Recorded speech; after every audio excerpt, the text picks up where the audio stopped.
Trump என்ன பண்ணிட்டாரு அப்படின்னு பார்த்தீங்கன்னா, அவர் இஷ்டத்துக்கு வரியெல்லாம் மாற்றி மாற்றி போட்டுட்டு இருக்காரு. இதனால ஐடி வேலைகளுக்கு ஏதாவது பாதிப்பு வருமா அப்படின்னு கேட்டிங்கன்னா, எலக்ட்ரீஷியன், பிளம்பர் இந்த மாதிரி ஆட்களுக்கும் எப்போதுமே இது பார்த்தீங்கன்னா மார்க்கெட்டில் ஒரு பெரிய டிஸ்ரப்ஷன் ஏற்படும்.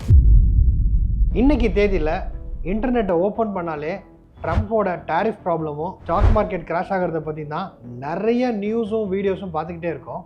பட் இதனால ரெசெஷன் வருமா, நம்ம ஐடி ஜாப்ஸ் எல்லாம் சேஃபா, ஃபியூச்சர்ல ஜாப் மார்க்கெட் எப்படி இருக்க போகுது? Welcome to cyber market.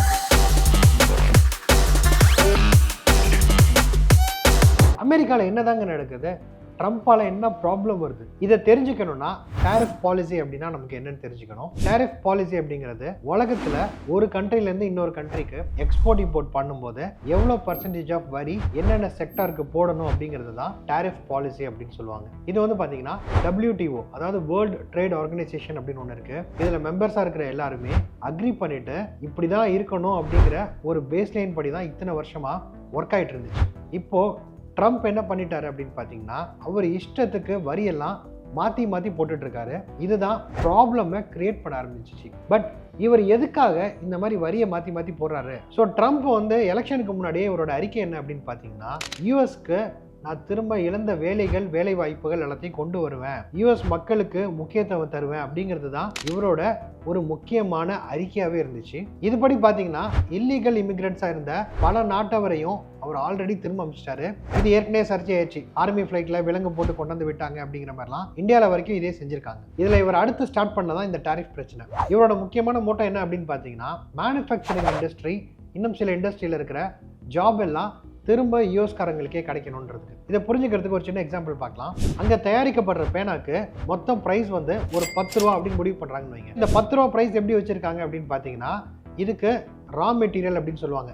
இப்போ ஒரு பேனா வேணும்னா அதுக்கு நிப்பு தயாரிக்கிறதுக்கு ஒரு மெட்டல் வேணும், பாடி தயாரிக்கிறதுக்கு ஒரு பிளாஸ்டிக் தேவை, ஒரு ரப்பர் கிரிப்பு போடுவாங்க. இதை ஒர்க் பண்றதுக்கு நிறைய வேலையாட்கள் வேலை செய்வாங்க, மார்க்கெட் பண்றதுக்கு ஒரு டீம் இருப்பாங்க. ஸோ இந்த மாதிரி எல்லாத்தையும் ஃபேக்டர் பண்ணி தான் ஒரு பேனாக்கு ப்ரைஸிங்கிறது முடிவு பண்ணுவாங்க. ஸோ இதில் அவங்களுக்கு பிளாஸ்டிக்கோட மூலதனமே 4 ரூபாய்க்கு ஆயிடுச்சு அப்படின்னா பாக்கி காஸ்ட் எல்லாம் சேர்த்து இந்த லெவலில் அவங்க ஒரு ப்ரைஸ் ஃபிக்ஸ் பண்ணுவாங்க. நம்ம எல்லாருக்குமே தெரியும், சைனாலேருந்து நமக்கு நிறைய ப்ராடக்ட்ஸ் ரொம்ப சீப்பாக கிடைக்கும். இப்போ சைனாவில் பிளாஸ்டிக்கோட மூலதனம் உங்களுக்கு 50 பைசாக்கு கிடைச்சிச்சு அப்படின்னா இதே பேனாவை அவங்களால 2 ரூபாய் இல்லை 3 ரூபாய்க்கு உற்பத்தி பண்ணி உலகத்துக்கு கொடுக்க முடியும். அப்போ சைனாலேருந்து யூஎஸ்க்கு இந்த பேனா 3 ரூபாய்க்கு வருது அப்படின்னு வச்சுக்கோங்க. அங்கே 20% டேக்ஸ் போட்டால் கூட 60 பைசா, 3 ரூபா 60 பைசாக்கு அவங்களுக்கு இதே பேனா கிடைச்சிரும். அப்போ எல்லாரும் சைனீஸ் பேனா வாங்குவாங்களா இல்லை யூஎஸ் பேனா வாங்குவாங்களா? ஆப்வியஸா எல்லாருமே சைனா பேனா தான் வாங்குவாங்க. ஏன்னா அது ப்ரைஸ் ரொம்ப கம்மியாக இருக்கு, குவாலிட்டியும் ஓரளவுக்கு ஈக்குவலண்டாக இருந்தால் அதை தான் ப்ரிஃபர் பண்ணுவாங்க. ஸோ இப்போ யூஎஸ்ல இருக்கிற இந்த பேனா ஃபேக்டரியும் இதோட தொழிலாளிகளும் ரொம்ப பாதிக்கப்படுவாங்க. இந்த விஷயத்த ஸ்டாப் பண்ணணும் அப்படிங்கிறதுக்காக தான் இப்போ இதுக்கு ஒரு சின்ன எக்ஸாம்பிள் எடுத்துக்கலாம். இப்போ அதே பேனாவை இம்போர்ட் பண்ணும்போது ட்ரம்ப் 200% டேக்ஸ் அப்படின்னு சொல்றாருன்னா 3 ரூபாய்க்கு வர்ற பேனா கிட்டத்தட்ட 9 ரூபாய் ஆயிரும். ஸோ அதுக்கப்புறம் மார்க்கெட்டில் சேல் பண்ணும்போது அது யூஎஸ் ப்ரைஸ்க்கு ஈக்குவல் ஆயிரும். இதனால அவங்களோட ஃபேக்டரிஸ், ப்ரொடக்ஷன் யூனிட் எல்லாமே பாதுகாக்கப்படும். இந்த மோட்டோட தான் அவர் ஆரம்பிச்சாரு. ஆனால் இதில் பிரச்சனை என்ன அப்படின்னு பார்த்தீங்கன்னா, இதில் எந்த ஒரு லாஜிக்குமே இல்லாமல் இஷ்டப்படி கண்டமேனிக்கு அவருக்கு வாய்க்கு வந்த டாக்ஸை எல்லாம் இதில் போட ஆரம்பிச்சிட்டாரு. ஆஸ்திரேலியாவை சுற்றி இருக்கிற சில நாடுகள், சில தீவில் ஆளே இல்லாத தீவு, பென்குயின் மட்டும் இருக்கிற தீவுக்கெல்லாம் டாக்ஸ் போட்டிருக்காரு. அங்கேருந்து என்ன எக்ஸ்போர்ட் பண்ண போகிறாங்கன்னு அவங்க மீம்ஸ் போட்டு கிழிச்சிட்டு இருக்காங்க. ஸோ இந்த மாதிரி ஒரு தனி மனுஷனோட டெசிஷன்னால உலகம் ஃபுல்லாக நீஜர்க் ரியாக்ஷன், அதாவது இப்போ சைனாவோட ப்ராடக்ட் எல்லாத்துக்கும் நான் இவ்வளோ வரி விதிக்கிறேன் அப்படின்னு போட்டோன்னே சைனா சும்மா இருப்பாங்களா? நீ என்ன எனக்கு வரி விதிக்கிறது, நானும் உனக்கு வரி விதிக்கிறேன்னு அவங்களே எக்கச்சக்கமாக போட ஆரம்பிச்சோன்னே கிட்டத்தட்ட இந்த கண்டிஷனுக்கு பேர் ட்ரேட் வார் அப்படின்னு சொல்லுவாங்க. ஸோ அவங்க இஷ்டத்துக்கு வரியை மாற்றி மாற்றி போட ஆரம்பிச்சாங்க அப்படின்னா இது ஒரு போட்டி பொறாமைகள் ஏற்படுத்தும். இந்த மாதிரி ட்ரேட் வார் ஸ்டார்ட் ஆச்சு அப்படின்னா இதனால வேர்ல்டு வார் வரைக்கும் போகலாம் அப்படிங்கிறது தான் எக்கனாமிஸ்டோட இப்போக்கி ஒரு ப்ரெடிக்ஷனாக இருக்குது. ஸோ வேர்ல்டு வார் அப்படிங்கிறதுலாம் கூட மிகைப்படுத்தப்பட்ட வார்த்தை அப்படின்னாலும் இப்போ இருக்கிற ரியாலிட்டி என்ன அப்படின்னு பார்த்தீங்கன்னா, இன்ஃப்ளேஷன்னா விலைவாய்ஸ் பல மடங்கு உயர்றது. இப்போ 10 ரூபா இருக்கிற பொருள் பார்த்தீங்கன்னா 15 ரூபா 20 ரூபா போகும். இதுக்கு காரணம் என்ன அப்படின்னு பார்த்தீங்கன்னா, மெயினாக டிமாண்ட் அண்ட் சப்ளை மீட் ஆகாதது. இப்போ பண்ருட்டியில் பலாப்பழம் நிறையா தயாரிக்கிறாங்க, அங்கேருந்து இப்போ சென்னைக்கு வருது. இப்போ திடீர்னு சென்னைக்கும் பண்ருட்டிக்கும் சண்டை வந்துட்டு எனக்கு பலாப்பழம் உங்கள் ஊர்லேருந்து வரக்கூடாது, வந்தால் அதுக்கு நான் 100% டேக்ஸ் போடுன்னு போட்டாங்கன்னா சென்னையில் இருக்கிற எல்லாரும் 100 ரூபா பலாப்பழத்தை இன்னும் 100 ரூபா கொடுத்து 200 ரூபா கொடுத்து வாங்குவாங்களான்னா 1-2 பேர் தான் வாங்குவாங்க, பாக்கி யாருமே வாங்க மாட்டாங்க. ஸோ இங்கே விலைவாசி ரொம்ப ஜாஸ்தி ஆயிரும். இப்போ பண்ருட்டியில் என்ன ஆகும்னா அவங்க ஆயிரக்கணக்கான பழங்களை வச்சுட்டு வாங்குறதுக்கு ஆள் இல்லாமல் விலையை ரொம்ப குறைச்சி எல்லா பழங்களும் வீணா போயிடும். இப்போ இதே தான் உலகம் ஃபுல்லா. இப்போ நம்ம எல்லாருக்குமே தெரியும் உலகம் ஃபுல்லா இருக்கிற மொபைல்ஸ்க்கு மெயினா ஹார்ட்வேர் ஐசி எல்லாம் எங்கேருந்து வருதுன்னா சைனால இருந்தா. இப்போ சைனால இருந்து வர இதுக்கு இவங்க இஷ்டத்துக்கு இந்த மாதிரி கொடுத்துட்டாங்கன்னா யூஎஸ்ல மொபைல் போனோட பிரைஸே இன்க்ரீஸ் ஆகும். இதே மாதிரி பல கூட்ஸோட வரியை அவங்க உயர்த்தி இருக்கிறதுனால அதோட விலைவாசியும் உயரும். யூஎஸ்ல இருந்து எக்ஸ்போர்ட் ஆகிற ஐட்டங்களோட விலையும் இனிமே குறையும். ஸோ இது பார்த்தீங்கன்னா மார்க்கெட்ல ஒரு பெரிய டிஸ்ட்ரப்ஷனை ஏற்படுத்தும். Fed response. அடுத்து என்ன பிரச்சனை ஆகும்னு பார்த்தீங்கன்னா ஃபெட் அப்படிங்கிறது என்னன்னு பார்த்தீங்கன்னா நம்ம இந்தியாவில் எப்படி ஆர்பிஐ எல்லாத்தையும் முடிவு பண்ணுறாங்களோ அதே மாதிரி யூஎஸ்ல ஃபெட் அப்படின்னு சொல்லுவாங்க, ஃபெடரல் பேங்க் அப்படின்னு ஒன்று இருக்கு. இங்கே இவங்க தான் என்ன இன்ட்ரெஸ்ட் ரேட்டு எல்லாத்தையுமே முடிவு பண்ணுறவங்க. ஸோ இங்கே என்ன ஆகும் அப்படின்னு பார்த்தீங்கன்னா இவங்களால இன்ட்ரெஸ்ட் ரேட்டை குறைக்கவே முடியாது. இதனால ரெசெஷன் ஸ்டார்ட் ஆகலாம். ஸோ இந்த ரெசெஷன்னா என்ன அப்படின்னு பார்த்தீங்கன்னா எந்த ஒரு கண்ட்ரியோட ஜிடிபி க்ரோத்தும் 2 குவார்ட்டர் நெகட்டிவ்லாக போச்சு அப்படின்னா இந்த கண்ட்ரி வந்து ரெசெஷன் என்டர் ஆயிருச்சு அப்படின்னு சொல்லலாம். ஸோ இப்போ இருக்கிற கண்டிஷனில் இதே மாதிரி போச்சுன்னா ரெசெஷனில் போகிறதுக்கு எல்லா வாய்ப்புகளும் இருக்குது. அப்படி ரெசெஷனில் போச்சுன்னா என்னெல்லாம் இம்பாக்ட் வரும் அப்படின்னு பார்த்தீங்கன்னா ஃபர்ஸ்ட் பேங்க் எல்லாம் இன்ட்ரெஸ்ட் ரேட்டை குறைக்க மாட்டாங்க. மக்கள் வந்து இதனால லோன்ஸ் எடுக்கிறது, வீடு வாங்குறது, கார் வாங்குறது இந்த மாதிரி விஷயங்கள் எல்லாம் குறைப்பாங்க. மக்களோட ஸ்பெண்டிங் கெப்பாசிட்டி குறையும். இதனால மார்க்கெட்டில் செல்லிங் அப்படின்றது ரொம்ப குறைஞ்சிரும். நிறைய பொருட்கள் வாங்க மாட்டாங்க. இதனால கம்பெனிஸ்லாம் பார்த்தீங்கன்னா அவங்களோட லாபம் குறையும். சில பேர் நஷ்டத்தில் கூட போவாங்க. சர்வீஸ் பேஸ்டு இண்டஸ்ட்ரியாக இருக்கட்டும், மேனுஃபேக்சரிங் இண்டஸ்ட்ரியாக இருக்கட்டும், அவங்க வந்து புதுசாக ஆள் எடுக்க மாட்டாங்க. ஹைரிங் ஃப்ரீஸ் நடக்கும். நிறைய இடத்துல பார்த்தீங்கன்னா அவங்க நெகட்டிவ்ல என்டர் ஆகும்போது லே ஆஃப்ஸும் நடக்கும். இது மட்டும் இல்லாமல் உலகத்தில் நிறைய ஃபியர், ரெசெஷன் அப்படிங்கிற வார்த்தையை கேள்விப்பட்டோன்னே எல்லாருமே பயத்தில் போயிடுவாங்க. இதனாலேயே நிறைய நீஜக் ரியாக்ஷன் நடக்க ஆரம்பிச்சு.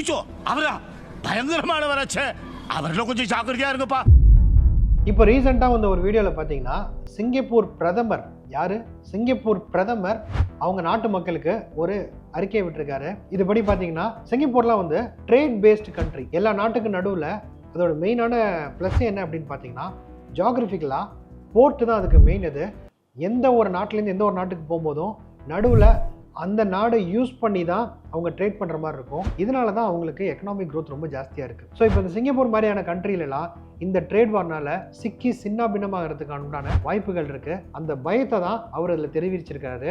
வேர்ல்ட் ட்ரேட் சென்டரை மதிக்காமல் இந்த மாதிரி யூஸ் பண்ணுறதுனால பல பிரச்சனைகள் ஜாஸ்தியாகும். இந்த மாதிரி ஒரு ட்ரேட் வார் ஸ்டார்ட் ஆயிடுச்சு. இது வந்து வேர்ல்டு வாராக கூட மாறலாம். ஈவன் தோ இப்போக்கி சிங்கப்பூருக்கு அவங்க 10% தான் வரி விதிச்சிருந்தாலும் இது அவங்க லைஃப்பை பெருசாக டிஸ்டர்ப் பண்ண போகுது அப்படிங்கிறத ப்ரெடிக்ட் பண்ணி ஒரு வீடியோ போட்டிருக்காரு. ஒயிட் ஹவுஸில் ஒருத்தர் போடுற இந்த கேம்னால வேர்ல்டு ஸ்டாக் மார்க்கெட்டே பிளட் பாத்தில் போயிட்டு இருக்கு. என்ன ரீசன் அப்படின்னு பார்த்தீங்கன்னா எல்லாருக்குமே ஒரு பயம் தான். ஜென்ரலாகவே பார்த்தீங்கன்னா ஸ்டாக் மார்க்கெட் ரொம்ப பயந்தாங்குழி, ஃபியரில் தான் இருப்பாங்க. ஒரு நியூஸ் வருது அப்படின்னாலே ஸ்டாக்கை விற்க ஆரம்பிச்சிடுவாங்க. ஃபார் எக்ஸாம்பிள் இப்போ ஸ்டீல் இண்டஸ்ட்ரியில் ஏற்கனவே 10% இருந்துச்சு. இப்போ 26%. எனக்கு எக்ஸாக்டாக தெரில, ஒரு பர்சன்டேஜ் தான் சொல்கிறேன். 10% இருந்ததை 26% ரைஸ் பண்ணுறாரு அப்படின்னா இப்போ நம்ம டாடா ஸ்டீல் அப்படின்னு ஒரு ஸ்டாக் இருக்குது.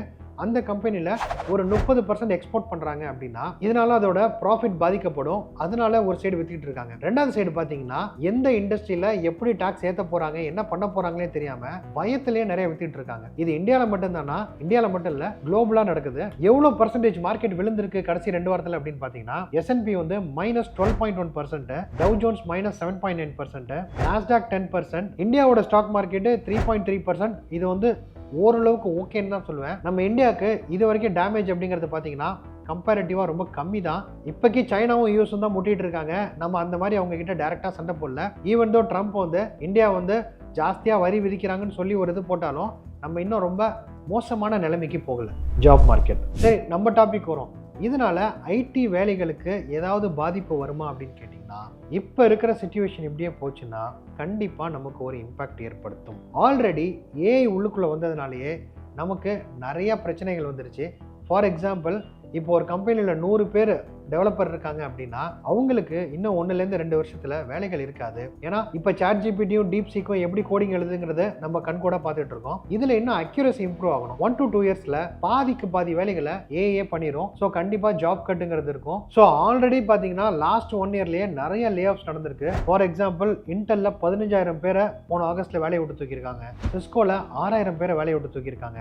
ஐபிஎம்ல லே ஆஃப் நடந்திருக்கு, இன்ஃபோசிஸ்ல நடந்திருக்கு, மைக்ரோசாஃப்ட்ல நடந்திருக்கு. இப்போ இந்தியாவில் சில கம்பெனிகளில் பிக் 4 உட்பட நிறைய கம்பெனியில் சைலண்டாக லே ஆஃப் பண்ணிட்டு தான் இருக்காங்க. ஸோ ஆல்ரெடி இப்போ நான் சொல்கிற டொமைன்லலாம் நீங்கள் ஒர்க் பண்ணிக்கிட்டு இருந்தீங்க அப்படின்னா நீங்கள் இதை ஒரு ரெட் ஃப்ளாகாக எடுத்துகிட்டு நீங்கள் உங்கள் டொமைனை மூவ் பண்ணுறதுக்கு கூடிய சீக்கிரம் உண்டான வேலைகளை பார்க்கலாம். For example data entry operators, telecallers, content writers, financial analyst, graphic designers, editors.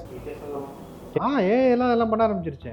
நாம் யாருக்கு என்ன தீங்கு செய்தோம்? ஸோ இதெல்லாம் நான் வந்து ஒரு சின்ன ஃபியூ எக்ஸாம்பிள்ஸ் மட்டும் தான் கோட் பண்ணுறேன். இது இல்லாமல் நான் ஐடியில் teachers, HR executives, software developers, accountants, journalist. So இந்த மாதிரி லிஸ்ட்டு போய்கிட்டே இருக்கு. நம்ம எல்லாருக்குமே தெரியும் இப்போ டீச்சிங் அப்படிங்கிறத நீங்கள் ஒரு ஏஐ வச்சு படிக்கலாம் அப்படிங்கிறாங்க. கண்டென்ட் ரைட்டிங் அப்படின்னா ChatGPT யூஸ் பண்ணி உங்களால் கண்டென்ட் எழுத முடியுது, கோடிங் எழுத முடியுது. ஸோ இந்த மாதிரி ஜாப்லாம் ரிஸ்கில் இருக்குன்றது நமக்கே நேரம் ஓரளவுக்கு தெரிஞ்சிருக்கணும். சரிப்பா, எல்லா வேலையுமே இந்த மாதிரி ரிஸ்கில் போச்சுன்னா நான் என்ன வேலைக்கு போகலாம் அப்படின்னா, எப்போதுமே பார்த்தீங்கன்னா ஒரு ஏரியாலேருந்து இன்னொரு ஏரியாவுக்கு ஒரு டிரான்ஸ்ஃபார்மேஷன் இருந்துகிட்டே இருக்கும். ஸோ ப்ரௌசிங் சென்டர், எஸ்டிடி பூத்து, சிம் கார்டு விற்றவங்க, ரீசார்ஜ் பண்ணவங்க, இந்த மாதிரி கடைகள்லாம் க்ளோஸ் ஆனாலும் இப்போ பார்த்தீங்கன்னா வீட்டுக்கு வீடு வைஃபை வந்துருச்சு, அதுக்கு உண்டான ப்ரொவைடர் வந்துட்டாங்க. இந்த மாதிரி எப்போதுமே ஒரு பிஸ்னஸ் எவால்வ் ஆகிக்கிட்டே தான் இருக்கும். ஸோ இப்போ ஐடியில் பார்த்தீங்கன்னா சில வேலைகளுக்கு ஏஐ ரெசிலியன்ட் அப்படிம்பாங்க. ஏஐயால் பெரிய லெவலில் ப்ராப்ளம் இருக்காது, கண்டிப்பாக அதுக்கு க்ரோத் தான் இருக்குன்னு ஒரு ஃபியூ செக்டார்ஸ் இருக்குது, அதை பற்றி தெரிஞ்சுக்கணும். ஸோ இதில் நான் ஐடியில் பார்த்தீங்க அப்படின்னா ஹெல்த் கேர் ஒர்க்கர்ஸ், இப்போ நர்ஸ், டாக்டர்ஸ், இந்த மாதிரி விஷயங்கள். டாக்டர்ஸ்லாம் இப்போக்கி ஆட்டோமேட்டிக்காக ரோபோட்டிக் சர்ஜரி பண்ணாலுமே ஸ்டில் டாக்டர்ஸ் சில வருடங்களுக்கு இருந்து தான் ஆகணும். ஹெல்த் கேர் ஒர்க்கர்ஸ், இன்னும் நீங்கள் வந்து இப்போ நர்ஸ் கேட்டகரியில் இருக்கீங்க அப்படின்னா அவங்க கண்டிப்பாக தேவை தான். ஸ்கில்டு ட்ரேடர்ஸ், எலக்ட்ரிஷியன், பிளம்பர், இந்த மாதிரி ஆட்களுக்கும் எப்போதுமே ஒரு டிமாண்ட் இருந்துட்டு தான் இருக்கும். அதே மாதிரி கிரியேட்டிவ் ரோல், இப்போது என்னதான் நீங்கள் ஏஐயில் ஒரு பெயிண்டிங் பண்ணாலும் கையில் வரைகிற ஒரு ஆர்ட்டுக்கு எப்போதுமே மரியாதை இருக்குது. அதே மாதிரி ஒரு பிராண்டிங், இமேஜிங், இந்த மாதிரி பண்ணுறவங்களுக்கு ஓரளவுக்கு வேலை செய்து தான். இது இல்லாமல் ஐடியில் பார்த்தீங்கன்னா ஏஐ சம்மந்தப்பட்ட ஜாபும் சைபர் செக்யூரிட்டி பற்றிய ஜாப் மட்டும் நெக்ஸ்ட் ஃபியூ இயர்ஸ்க்கு எந்த ப்ராப்ளமும் இல்லாமல் ஓடிட்டுருக்கோம். L1 லெவலில் இருக்கிற வேலைகள் எல்லாம் கிட்டத்தட்ட ஆட்டோமேட் பண்ணப்பட்டாலும் இங்கே மார்க்கெட் ரொம்ப பெருசு. என்ன காரணம் அப்படின்னு பார்த்தீங்கன்னா டேட்டாவும் டிவைஸும் கம்ப்யூட்டரும் டெக்னாலஜியும் வளர்ந்துக்கிட்டே தான் போகுது. க்ரைம் இப்போ நம்ம எல்லாருமே பார்த்துட்டு தான் இருக்கோம். நமக்கும் நம்மளை சுற்றி இருக்க யாருக்கும் சைபர் கிரைம் விக்டிமாக நம்ம ஆகிட்டு தான் இருக்கோம். பர்சனலாக இருக்கும்போது இந்த அளவுக்கு அப்படின்னா கம்பெனிஸ், ஆர்கனைசேஷன், கவர்மெண்ட்ஸ்க்கு பார்த்தீங்கன்னா இந்த த்ரெட் இன்னும் ஜாஸ்தி. அதனால சைபர் செக்யூரிட்டியை ஒரு மேண்டேட்டரி டிபார்ட்மெண்ட்டாக எல்லா ஆர்கனைசேஷன்லையும் பண்ணிகிட்டே தான் இருக்காங்க. இது வந்து ஒரு கம்ப்ளைண்ட்ஸ் இருக்குது. ஸோ சைபர் செக்யூரிட்டியோட கம்ப்ளைண்ட்ஸ் படி டிஃபென்சிவ்க்கு ஒரு பெரிய மார்க்கெட்டே இருக்குது. இன்னைக்கு வரைக்கும் பிளேஸ்மெண்ட் எடுத்து தான் இருக்குது. இங்கே லே ஆஃப் அப்படிங்கிறது இன்னும் நடக்கல, இங்கே இன்னும் டிமாண்ட் மட்டும்தான் போயிட்டு இருக்கு. ஸோ இந்த மாதிரி குரூஷியலான ஒரு டயத்துலையும் நீங்கள் ஆல்ரெடி வேறு ஏதாவது இந்த ரெட் ஃபிளாக் இருக்கிற கேட்டகரியில் இருக்கீங்க அப்படின்னா நீங்கள் உங்கள் ஸ்கில்லை மாற்றுறதுக்கு இதுதான் ஒரு ரைட் டைம். இதில் ஏதாவது ஒரு ஸ்கில்லை சூஸ் பண்ணி அதுக்கு மாறிட்டீங்க அப்படின்னா உங்களோட ஃபியூச்சர் அடுத்த சில வருடங்களுக்கு சேஃப் ஆயிடும். என் வாழ்க்கையில் இன்னும் நான் எல்லா கொடுமைகளை பார்க்கணும்னு இருக்கோ எனக்கே தெரியல.